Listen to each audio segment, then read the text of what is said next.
Shalom, selamat pagi teman-teman dan Bapak Ibu Guru.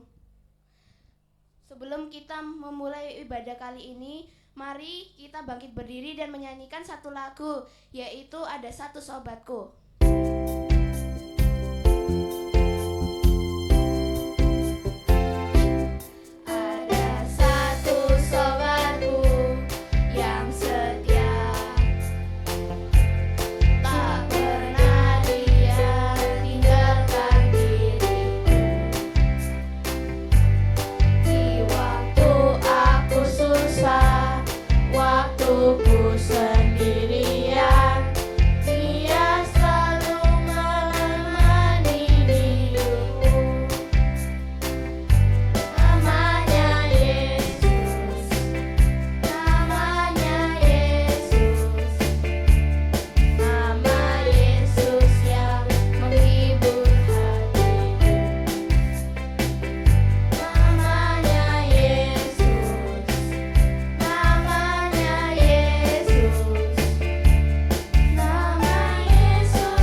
Tuhan, mari kita nyanyikan satu pujian ini, yaitu hidup ini adalah kesempatan.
Selanjutnya kami serahkan kepada Bu Resti.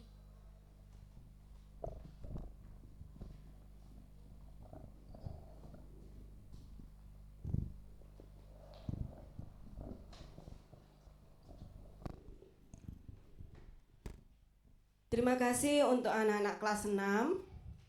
yang telah membantu Bu Resti untuk melayani Tuhan di dalam renungan pagi hari ini. Nah, anak-anak yang terkasih, Shalom, selamat pagi semuanya. Sebelum kita belajar firman Tuhan, kita persiapkan dulu Alkitab kita. Firman Tuhan pada pagi hari ini diambil dalam kitab Keluaran.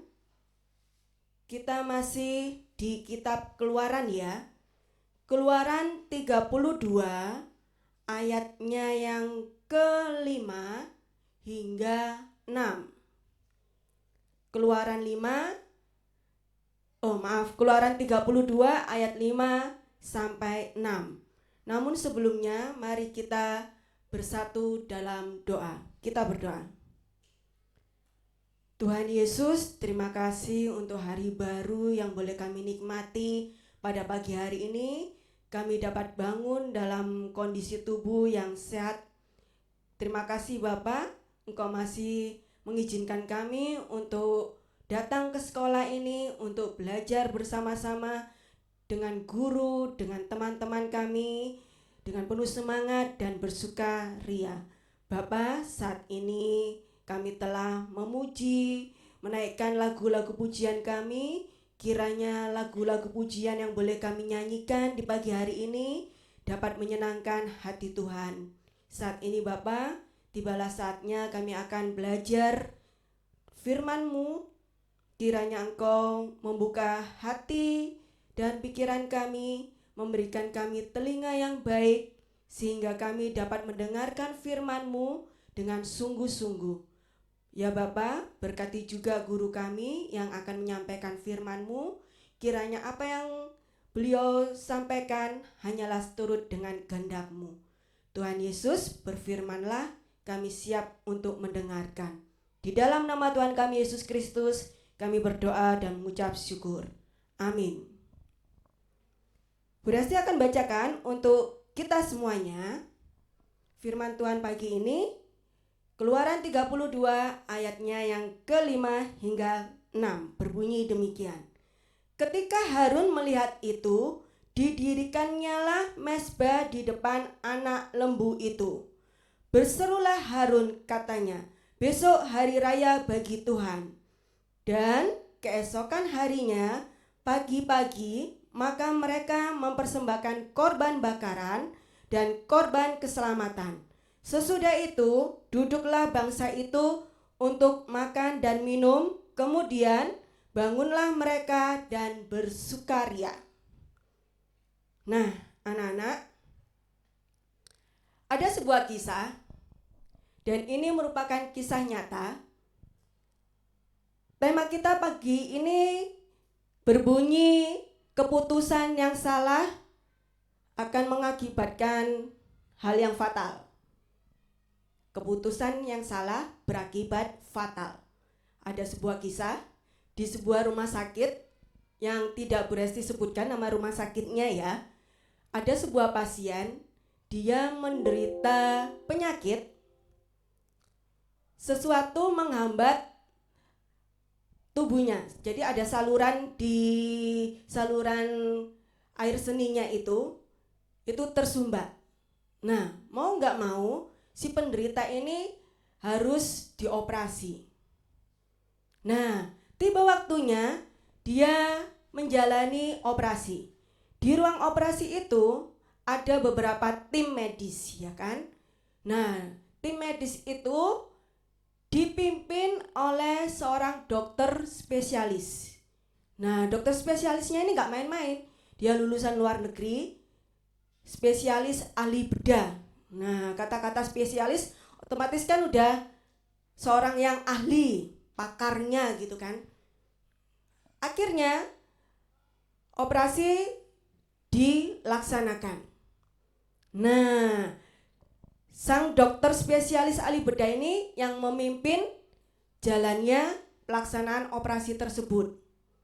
Di dalam mengambil keputusan, ternyata sang dokter ini meskipun dia seorang spesialis atau ahli, karena dia tadinya itu sebelum masuk ruang operasi keadaan hati dan pikirannya lagi kacau gitu ya.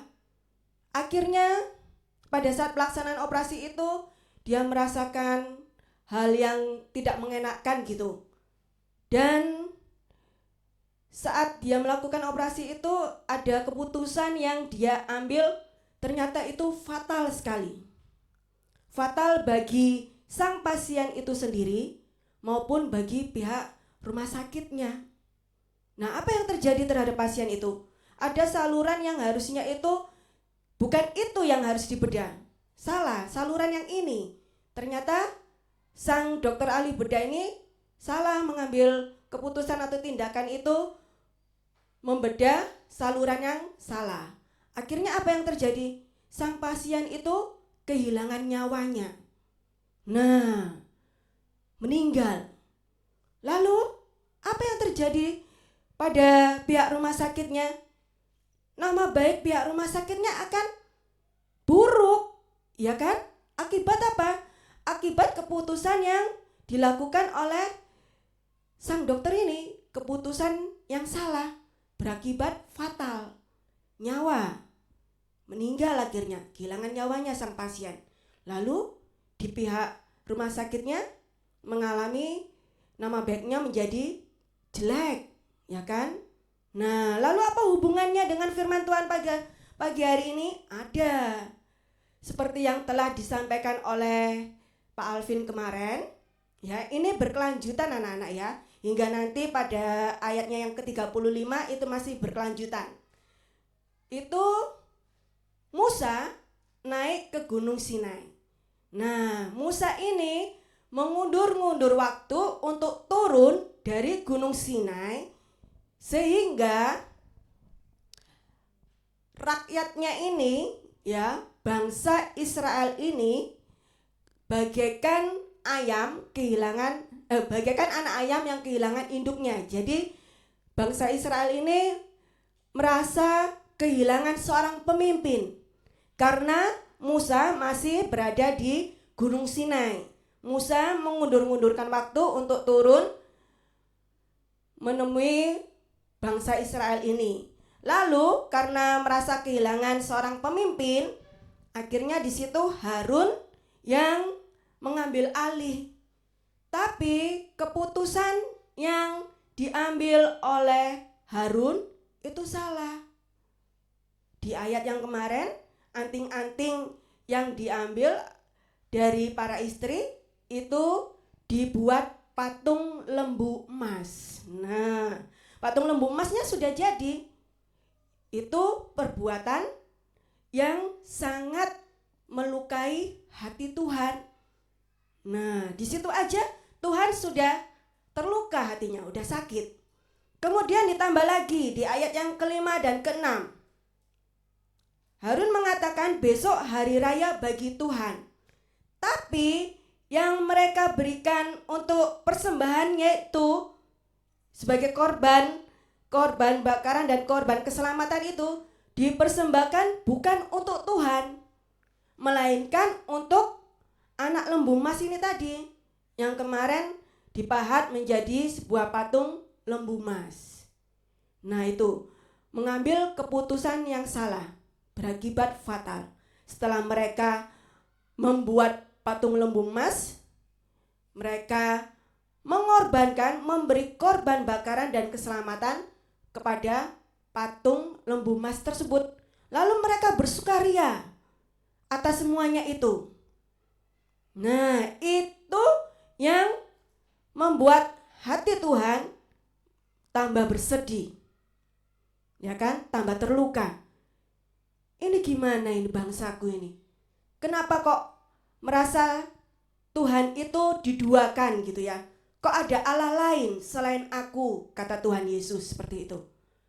Ya, hati Tuhan bersedih, hati Tuhan sakit.